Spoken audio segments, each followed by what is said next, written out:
ஆன்மீக உறவுகளுக்கு அன்பான வணக்கங்கள். நேற்று முதல் 12 ஆழ்வார்களைப் பற்றி பார்த்து வருகிறோம். இன்று பூதத்தாழ்வாரைப் பற்றி பார்ப்போமா? 12 ஆழ்வார்கள் வரிசையில் நேற்று பொய்கை ஆழ்வார் வரலாற்றை பார்த்தோம். இன்று இரண்டாவதாக பூதத்தாழ்வார் வரலாற்றை காண்போமா?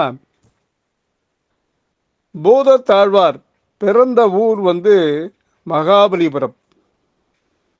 பிறந்த நாள் 7ஆம் நூற்றாண்டு. நட்சத்திரம் ஐப்பசி மாதம் அவிட்ட நட்சத்திரத்தில் அவதரித்தார். வளர்பிறை நவமி திதி. கிழமை புதன். எழுதிய நூல் 2ஆம் திருவந்தாதி. பாடல்கள் 100 பாடல்கள். சிறப்பு குறுக்கத்தி மலரில் பிறந்தவர். நேற்று பொய்கை ஆழ்வார் தாமரை மலரில் பிறந்தார். இவர் குறுக்கத்தி மலரில் பிறந்தவர். திருமாலின் கதாயுத அம்சம். திருமாலோட கதாயுத அம்சம் அவர். யாரு? இந்த பூதத்தாழ்வார். 12 ஆழ்வார்களில் ஒருவரான பூதத்தாழ்வார் வைணவ நெறியை பின்பற்றி பக்தியில் சிறந்து விளங்கிய 12 ஆழ்வார்களுள் முதல் ஆழ்வார்கள் மூவருள் 2ஆம் இடம் வகிப்பவர். முதல் ஆழ்வார்கள்னு 3 பேர். அதில் பொய்கை ஆழ்வார், பூதத்தாழ்வார், பேயாழ்வார், இவங்க 3 பேர் முதல் ஆழ்வார்கள்னு சொல்லுவாங்க. அதில் பூதத்தாழ்வார் 2ஆம் இடம் வகிப்பவர். முதலிடம் பொய்கை ஆழ்வார், 2ஆம் இடம் பூதத்தாழ்வார், 3ஆம் இடம் பேயாழ்வார். இவர் கடல் மல்லை என்னும் மாமல்லபுரத்தில் மல்லிகை தோட்டத்தின் நடுவே நீர்லோற்பவ மலர் ஒன்றில் சித்தார்த்தி ஆண்டு ஐப்பசி மாதம் அவிட்ட நட்சத்திரம் கூடிய நாளில் திருமாலின் ஆயுதமாகிய கௌமேதகியின் அதாவது கதை அவரோட அம்சமாக தோன்றினார். இவர் காலம் 7ஆம் நூற்றாண்டின் முற்பகுதியில் பிறந்தார். பூதம் என்னும் வட சொல் பூ என்ற அடிச்சொல்லில் இருந்து தோன்றியது. இதன் பொருளாவது சத்தை பெற்றது என்பது. சத்துனா அறிவு. திருமாலின் திருக்குணங்களை அனுபவித்தே அறிவை பெற்றவர் பூதத்தாழ்வார் என்பர். திருமாலின் திருக்குணங்களை அனுபவித்தே அறிவை பெற்றவர் இந்த பூதத்தாழ்வார். இவர் அனைத்து கலைகளிலும் வல்லவராக விளங்கினார். எம்பெருமானையே அல்லும் பகலும் மனதில் வைத்து வழிபட்டு வந்தார். யார? எம்பெருமானையே அல்லும் பகலும், இரவும் பகலும் மனதில் வைத்து வழிபட்டு வந்தார் இந்த பூதத்தாழ்வார். திருமகள் இவரது நாவில் நின்று நர்த்தனமாடினாள். செந்தமிழை செழிக்க கற்று பைந்தமிழ் பாசுரங்கள் பல பாடியருளினார் இந்த பூதத்தாழ்வார். எப்போதும் பரமன் புகழ் பாடும் இவரை சுற்றி அன்பர் கூட்டம் தேன் உண்ணும் மண்டாக கூடியிருந்தனர். எப்போதும் பரமன் புகழ பாடுனா கூட இருக்க கூட்டங்கள் அன்பர் கூட்டம் தேன் உண்ணும் மண்டு மாதிரி அவரை சுற்றி கூடியிருப்பார்கள் எப்பொழுதும். இவர் வைணவ நூல்களின் தொகுப்பான 4000 திவ்ய பிரபந்தங்களில் உள்ள 2ஆம் திருவந்தாதியை பாடியுள்ளார் இந்த பூதத்தாழ்வார். 4000 திவ்ய பிரபந்தங்களில் உள்ள 2ஆம் திருவந்தாதியில் 100 வெண்பாக்களால் ஆனது. அந்த 2ஆம் திருவந்தாதி 100 வெண்பாக்களால் ஆனது. பாடல்தோறும் எம்பெருமானின் கல்யாண குணங்கள்னா நல்ல குணங்கள் அர்த்தம். நல்ல குணங்களை பற்றிய புகழ்ச்சியும் அவருடைய அருட்செயல்களும் நிரம்பிய நூல்தான் இந்த இரண்டாம் திருவந்தாதி அப்படின்னு சொல்லுவாங்க. இவர் நமோ நாராயணா என்னும் எட்டெழுத்து மந்திரம்தான் பேரின்பத்தை எட்டி பிடிப்பதற்கு ஏற்ற வழி என்பதை தானும் உணர்ந்து உலகத்தாரையும் உணரச் செய்தவர் இந்த போதத்தாழ்வார். என்ன மந்திரம்? எட்டெழுத்து மந்திரம். நமோ நாராயணான்ற எட்டெழுத்து, நமோ நாராயணா அப்படின்னு எட்டெழுத்து மந்திரம். இந்த எட்டெழுத்து மந்திரத்தின் பேரின்பத்தை எட்டி பிடிப்பதற்கு ஏற்ற வழி என்பதை தானும் உணர்ந்து உலகத்தாரையும் உணரச் செய்தார் இந்த போதத்தாழ்வார்.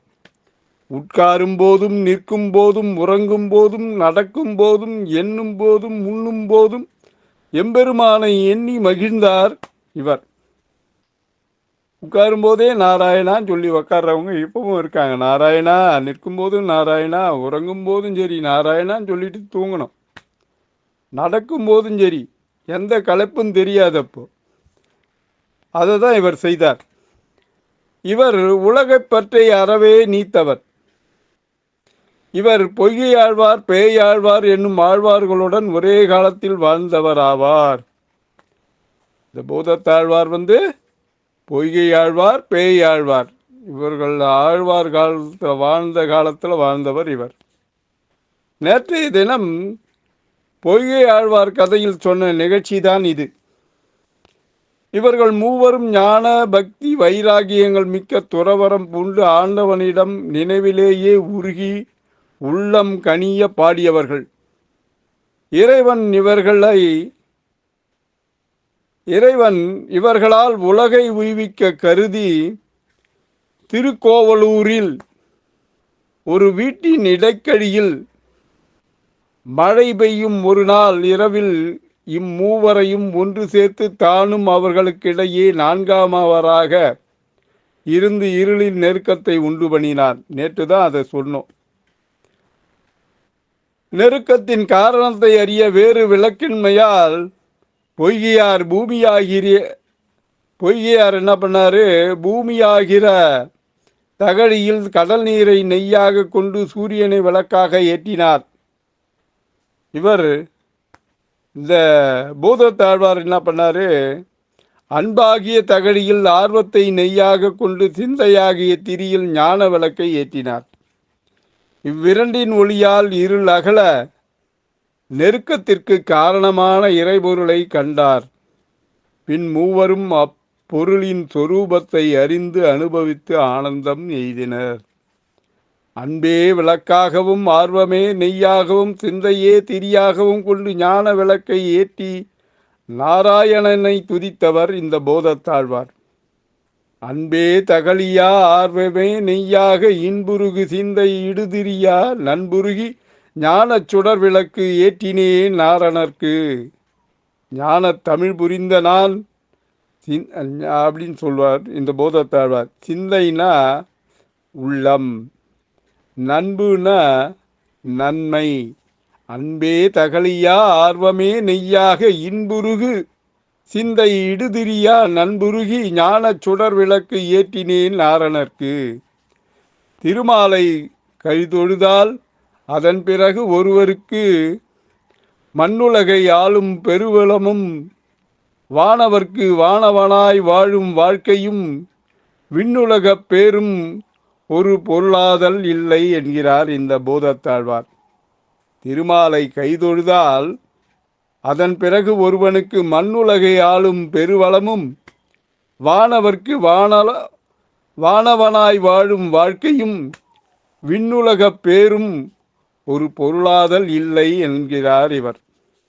போதத்தாழ்வாரின் இக்கூற்றினை ஆனாத செல்வத்து அறம்பயர்கள் தற்சூழ வானாலும் செல்வமும் மண்ணரசும் யான் வேண்டேன் என்ற குலசேகர ஆழ்வாரின் கூற்றோடு ஒப்பிடலாம்.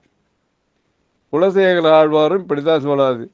ஆனாத செல்வத்து அறம்பயர்கள் தற்சூழ வானாலும் செல்வமும் மண்ணரசும் யான் வேண்டேன் என்ற குலசேகர ஆழ்வார் கூற்றது.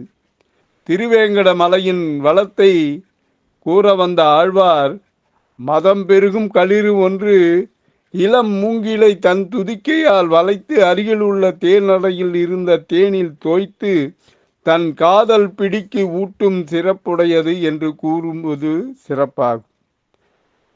யானை என்ன பண்ணும், ஒரு இளம் மூங்கில வளைச்சி தேன் அடையில தோய்த்து தன்னுடைய பிடிக்கு தன்னுடைய இணைக்கு அதை ஊட்டுமா.